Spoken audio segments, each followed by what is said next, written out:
सभी छात्रों को मेरा नमस्कार। मैं दामोदर शर्मा एक बार पुनः आपके समक्ष हाजिर हूँ एक नए बिंदु के साथ। देखिए बालकों, आज हम जिस प्रकरण का अध्ययन करेंगे वह रहेगा कक्षा 9वीं की जो क्षितिज पुस्तक है, जो कि आरबीएससी और सीबीएसई दोनों के अंतर्गत आती है। इस पुस्तक का पाठ दो बेलों की कथा, और जिसके लेखक है मुंशी प्रेमचंद। मुंशी प्रेमचंद के पिछले भागों में, इस पाठ के पिछले भागों में हमने अध्ययन किया कि दो बेल हीरा और मोती, और जिनके मालिक थे जूरी काछी। जूरी काछी हीरा और मोती दोनों के प्रति आत्मीय भाव रखते थे और उनको परिवार के सदस्य की तरह स्नेह और प्रेम देते थे, तथा हीरा और मोती में भी काफी घनिष्ठ दोस्ती थी। और दोस्ती इस कदर थी कि एक अगर मांद में चारा चरते समय ऊपर मुंह कर लेता तो दूसरा भी अपने आप मुंह कर लेता था। और हल भी जोतते थे तो दोनों को यही उद्देश्य रहता था कि मेरे ऊपर ज्यादा से ज्यादा भार हो और दूसरे पर कम। तो इस भावना से उनकी मित्रता और भी सुदृढ़ हो रही थी। अब इसी दौरान गया जो कि जूरी काछी का साला था, वह अपने काम के लिए उन दोनों बेलों को लेने के लिए आ गया। जूरी काछी ने दोनों बेलों को उनके साथ भेज दिया। भेजते ले जाते समय बहुत परेशान भी किया उन्होंने जाते समय, लेकिन जैसे तैसे घर पर ले गए, क्योंकि बेल समझ रहे थे कि कहीं न कहीं हमारे मालिक ने हमको बेच दिया है। इस कारण से वो जाने में आनाकानी कर रहे थे। जाने के पश्चात उनके प्रति जो व्यवहार किया गया, उस व्यवहार को देखकर वो वहां से निकल करके प्रातःकाल वापिस जूरी के यहाँ पर पहुंच जाते हैं। और उसके पश्चात गया वापिस आता है, उनको पुनः ले जाता है, और पुनः ले जाने के पश्चात वही बर्ताव अपने खुद के बेलों को तो अच्छा चारा और खली भेंट करता था, तथा उन हीरा और मोती को सूखा भूसा भेंट करता था। इसलिए दोनों बेलों में काफी नाराजगी थी और उनका उद्देश्य था कि जैसे तैसे करके यहाँ से भगा जाए। लेकिन भगे कैसे? अब पूरी तरह से गया पहले से ज्यादा सतर्क उनका ध्यान रख रहा था, तो उनके प्रति व्यवहार भी उसका अच्छा नहीं था। एक दिन दोनों बैठे बैठे सोच रहे थे कि किस प्रकार भगे, तो सोचा कि क्यों न इस रस्सी को चबाते चबाते और इसको तोड़ दिया जाए और अपना भग सकते हैं यहाँ से। इसी दौरान वहां पर भोरा की बेटी वहां पर आती है और उन दोनों बेलों की स्थिति को देखती है, उनको एक एक रोटी देती है। रोटी देने के बाद में रोटी से पेट तो क्या भरता, लेकिन आत्मा उनकी तरफ हो जाती है। तो उनको लगता है कि घर में कोई तो है जो हमारी बात, हमारी भावनाओं को समझता है। ये सोच करके वो बैठे रहते हैं। और उसी दौरान वह लड़की आती है और पुनः और उनसे कहती है कि यहाँ पर आपको परेशान करने के लिए नाकों में नथ डालने की योजना बनाई जा रही है, इसके पूर्व आप यहाँ से भग जाइए। लेकिन वो सोचते थे कि जिस लड़की ने हमारे प्रति इतना अच्छा व्यवहार रखा, अगर हम भगे तो इसकी सौतेली माँ इस पर अत्याचार करेगी। ये सोच करके वो भगने की इच्छा उनकी नहीं हो रही थी। लेकिन लड़की ने उनकी दोनों की रस्सी खोल दी और खोलने के बाद में चिल्लाना चालू कर दिया कि दादा के बेल भगे जा रहे हैं, भगे जा रहे हैं। इस दौरान वो बेल भी समझ गए कि ये लड़की जो है ये हमको हमारी मदद करना चाहती है, और इस बात को सोच करके दोनों बेल चले जाते हैं और लड़की भी बच जाती है, उस पर भी आरोप नहीं लगता है। अब भगते भगते जब उसके गया को पता लगता है, गया और उसके साथी पीछे पीछे भगते हैं, लेकिन बेल भगते भगते रास्ता भटक जाते हैं। भटकते भटकते एक मटर के खेत में पहुंचते हैं, मटर खाते हैं, और मटर खाने के पश्चात वह वहां पर उसी दौरान जब वह वापिस आते हैं तो उसी दौरान क्या होता है कि एक सांड उनके सामने आता है। आज इसी बिंदु पर हम पढ़ने जा रहे हैं कि सांड का सामना। अब हीरा और मोती हट्टे कट्टे बेल तो थे, लेकिन सांड भी उनको मजबूत लग रहा था। दोनों ने सोचा कि कहीं ये सांड हमको नुकसान न पहुंचाए, इससे अच्छा हम यहाँ से भग लेते हैं। लेकिन भगना उनको अच्छा नहीं लगा कि भगने से अच्छा सामना करना चाहिए। दोनों बेल हट्टे कट्टे थे, दोनों ने डटकर सामना किया और हीरा और मोती एक साथ किए गए और एक साथ मिलकर के उन्होंने प्रहार किया। वो पीछे घूमे तो सामने से पीछे से उसके सींग मारे और इस प्रकार परेशान करके लिए उसको घायल कर दिया और सांड पराजित हो गया। पर इस समय मोती ने उससे कहा कि क्यों ना इसको मार ही दे, लेकिन हीरा का कथन क्या था कि नहीं, गिरे हुए बेरी, बेरी का मतलब शत्रु पर सींग न चलाना चाहिए, अर्थात जो घायल है उस शत्रु पर प्रहार नहीं करना चाहिए, ऐसी बात उन्होंने, हीरा ने कही। अब हीरा के मना करने पर भी मटर के खेत में प्रवेश करना, और हीरा ने मना किया था कि मटर के खेत में अब प्रवेश मत करो, लेकिन मोती माना नहीं और पुनः उस मटर के खेत में प्रवेश कर गया। परिणाम क्या हुआ, उस खेत का मालिक वहां पर आ पहुंचा, दोनों को देखा और दोनों को पकड़ करके और उनको कांजी होश में बंद करा दिया। कांजी होश कहाँ है, जहां आवारा पशु और इस प्रकार के घूमते हुए जो पशु होते हैं उनको कैद किया जाता है, उस कांजी होश में इनको भी बंद करा दिया। अब कांजी होश में दोनों के प्रति जो व्यवहार किया गया, वह देखिए कि दिन भर रुके रहे हो और खाने को एक दाना नहीं दिया उनको, एक तिनका तक नहीं मिला, और तिनका नहीं मिलने के बाद भी अन्य जानवरों को उन्होंने देखा, उनकी दशा देखी, कितने कमजोर हो रहे हैं, कितने दिनहीन अवस्था उनकी हो रही है। उसको देखकर सारा माजरा वो समझ गए कि यहाँ पर हमारे साथ अच्छा व्यवहार होने वाला नहीं है। अन्य पशुओं पर भी उनको दया आई कि यहाँ से तो भागने की तैयारी करनी चाहिए। कमजोर स्थिति को देखकर हीरा के मन में विद्रोह की भावना आ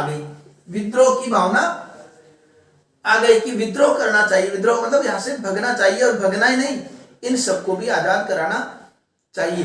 तो जब तक ये इस प्रकार की, देखो आजादी में भी वही बात, इसको आजादी से जोड़ के लेते हैं हम। तो आजादी में क्या होता है, देश की आजादी के लिए अगर हम इस प्रकार सहन करते गए तो हमको कमजोर करते जाएंगे, और हमने संघर्ष कर लिया और विद्रोह की भावना हो गई तो देश आजाद हो सकता है। इस प्रकार का संदेश भी अप्रत्यक्ष रूप से कवि लेकर देते हैं। अब किस प्रकार काजी होश से भागने का प्रयास किया उन्होंने, देखो सोचा कि जो दीवार है, मिट्टी की दीवार है, अगर हम दोनों मिलकर के प्रयास करें, दोनों को, हीरा और मोती, तो ये दीवार टूट सकती है। तो दीवार टूट सकती है और भागने का निश्चय किया, तो इस दीवार को क्यों ना तोड़ा जाए। प्रयास किया, मोती ने कहा कि गलत है, ऐसा नहीं, मैं तो साथ नहीं दूंगा, लेकिन हीरा अकेला ही प्रयास करता रहा, और अकेला प्रयास करते करते दीवार तोड़ने का प्रयास करते देख हीरा का उड़प्पन देख।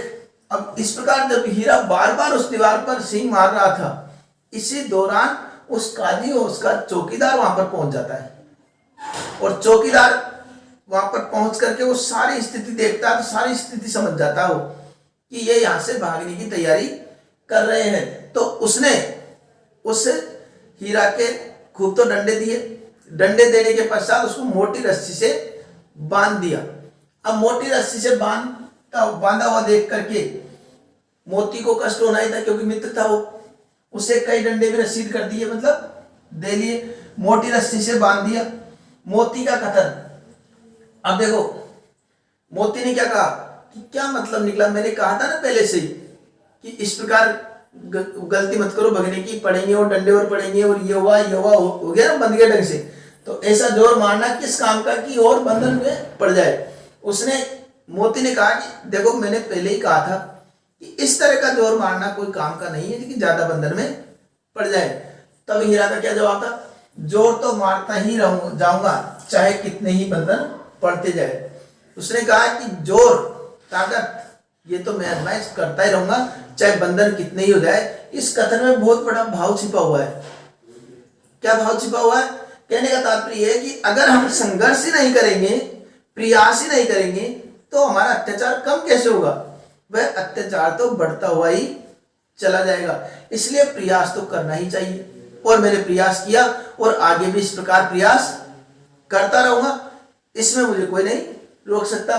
अब मोती द्वारा, फिर मोती की ये बात समझ में आई कि मेरा मित्र प्रयास किया, उसने विद्रोह किया, आजादी के लिए प्रयास किया, मुझे उसका साथ देना चाहिए, लेकिन मैं साथ नहीं दे पाया। अब मेरा मित्र मोटी रस्सी से बंधा हुआ है, और मैं भी अब प्रयास करके या तो मोटी रस्सी से बंध जाऊंगा या फिर सबको आजाद करा दूंगा। तो अकेले ही मोती ने उसका प्रयास किया, उस दीवार को तोड़ने का प्रयास किया, और दीवार टूट भी गई। अब दीवार टूटते ही सारे जानवर वहां से भगने लग गए, आजाद हो गए। लेकिन देखो सहयोग की बात, दो गधे वहां पर चुपचाप खड़े थे। सारे जानवर भग गए, लेकिन गधे चुपचाप खड़े थे। गधों को क्या लग रहा था, अगर हम निकल गए, भग गए, मालिक ने दोबारा पकड़ लिया तो फिर खूब मार पड़ेगी। इस तरह की बातें वो सोच रहे थे, नकारात्मक बातें सोच रहे थे।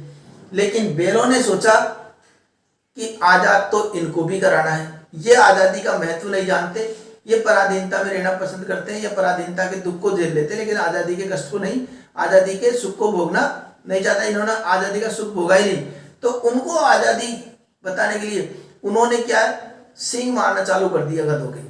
अब गधों के सींग जब पड़े और उनको चोट पड़ी तो उन्होंने सोचा बगले में ही फायदा है, और इस प्रकार गधों को भी आजाद करा दिया। अब गधे भी आजाद हो गए, सारे जानवर आजाद हो गए। और इसी बीच में उसका चौकीदार आता है और मोती को भी मोटी रस्सी से बांध देता है। मोती भी मोटी रस्सी से बंध गया, हीरा भी मोटी रस्सी से बंध गया। तब लगा कि क्या फायदा हुआ, लेकिन फायदा ये हुआ, मोती ने कहा कि सबसे बढ़िया फायदा तो ये हुआ कि आज हम आजाद नहीं हो तो क्या हो, हमारी वजह से 10-15 जानवर तो आजाद हो गए हैं। इस बात की संतुष्टि हमको खूब है, कम से कम हमने आजादी के लिए प्रयास तो किया है। तो कहने का तात्पर्य भाव ये छिपा हुआ है कि आजादी, अगर हमको कोई अत्याचार कर रहा है, हमारे प्रति पराधीन कर रहा है और हम उसको स्वीकार कर रहे हैं, तो हमारे प्रति जो अत्याचार है वो कम होने वाला नहीं है, उल्टा बढ़ेगा ही। इसलिए उस अत्याचार को रोकने के लिए हमें प्रयास करना ही पड़ेगा, उस पराधीनता के लिए, उस स्वतंत्रता के लिए हमको संघर्ष करना ही पड़ेगा। और ये भाव मुख्य रूप से निकल करके आया, और मोती और हीरा ने निश्चय किया कि हम भी अपनी स्वाधीनता के लिए, अपनी स्वतंत्रता के लिए जितना प्रयास हो सकता है वो सारा प्रयास करेंगे, लेकिन हम पराधीन नहीं रहेंगे। ये आज के इसका भाव है।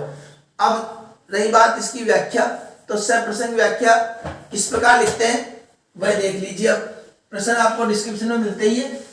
अब रही बात सप्रसंग व्याख्या किस प्रकार लिखी, तो सप्रसंग व्याख्या के लिए हमने जिस प्रकार की बातें पिछले गद्यांशों में लिखी थी उसी प्रकार की भाषा में ये गद्यांश की व्याख्या करेंगे। जैसे प्रसंग लिख दिया, प्रसंग के पश्चात यह लिखना है प्रस्तुत पद्यांश हमारी पाठ्यपुस्तक का नाम लिख दिया। क्षितिज के अंतर्गत मुंशी प्रेमचंद द्वारा रचित कहानी दो बेलों की कथा से अवतरित है। अब मान लो इसकी आ जाए सांड से सामना, तो इसका क्या लिखेंगे, इसमें लेखक ने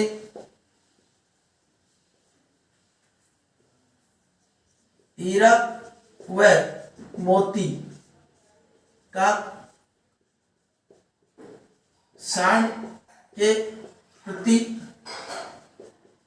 एकजुटता का परिचय दिया है। इस प्रकार इसकी प्रसंग लिख देंगे हम। व्याख्या विस्तार से हम कर ही देंगे, हमें बताए थे उस प्रकार। व्याख्या में हम उसको स्वाधीनता संग्राम से भी जोड़ते हुए, उदाहरण देते हुए लिख देंगे हम। विशेष में क्या है, विशेष में लिखेंगे हम भाषा सरल सुबोध व बोधगम्य है। भाषा सरल सुबोध और बोधगम्य है। लाक्षणिकता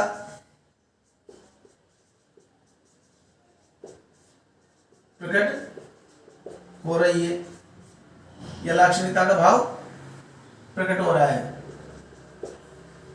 ठीक है, इस प्रकार। और सांड तथा बेलों के संघर्ष का बहुत सुंदर चित्रण इसमें किया गया है। एक और विशेष लिख देंगे, सांड तथा बेलों के बीच के संघर्ष